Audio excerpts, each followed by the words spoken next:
ಮಧ್ಯಪ್ರಾಚ್ಯ ಮತ್ತೆ ಭೀಕರ ಯುದ್ಧಕ್ಕೆ ಸಾಕ್ಷಿಯಾಗಿದೆ. ಅಮೆರಿಕ ಇಸ್ರೇಲ್ ಜಂಟಿಯಾಗಿ ನಡೆಸಿದ ವೈಮಾನಿಕ ದಾಳಿಯಲ್ಲಿ ಇರಾನ್ನ 36 ವಿದ್ಯಾರ್ಥಿನಿಯರು ಸಾವನ್ನಪ್ಪಿದ್ದಾರೆ. ಮೀನಾಬ್ ನಗರದಲ್ಲಿ ದಾಳಿ ನಡೆದಾಗ ಈ ಘಟನೆ ನಡೆದಿದೆ ಎಂದು ಇರಾನ್ ಸರ್ಕಾರದ ನ್ಯೂಸ್ ಏಜೆನ್ಸಿ IRNA ವರದಿ ಮಾಡಿದೆ.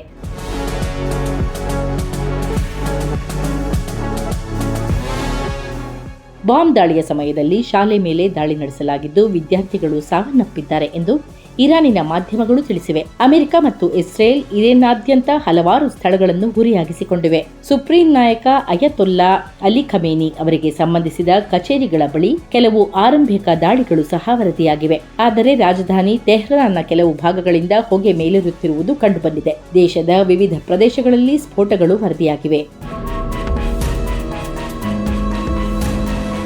ಪ್ರಮುಖ ಯುದ್ಧ ಕಾರ್ಯಾಚರಣೆಗಳು ನಡೆಯುತ್ತಿವೆ ಎಂದು ಅಮೆರಿಕ ಅಧ್ಯಕ್ಷ ಡೊನಾಲ್ಡ್ ಟ್ರಂಪ್ ಘೋಷಿಸಿದ್ದಾರೆ. ಅಷ್ಟೇ ಅಲ್ಲದೆ 1979ರ ಕ್ರಾಂತಿಯ ನಂತರ ಇರಾನ್ ಅನ್ನು ಆಳುತ್ತಿರುವ ದೇಶದ ಇಸ್ಲಾಮಿಕ್ ನಾಯಕತ್ವವನ್ನು ಪ್ರಶ್ನಿಸುವಂತೆ ಇರಾನಿನ ಸಾರ್ವಜನಿಕರಿಗೆ ಟ್ರಂಪ್ ಒತ್ತಾಯಿಸಿದ್ದಾರೆ.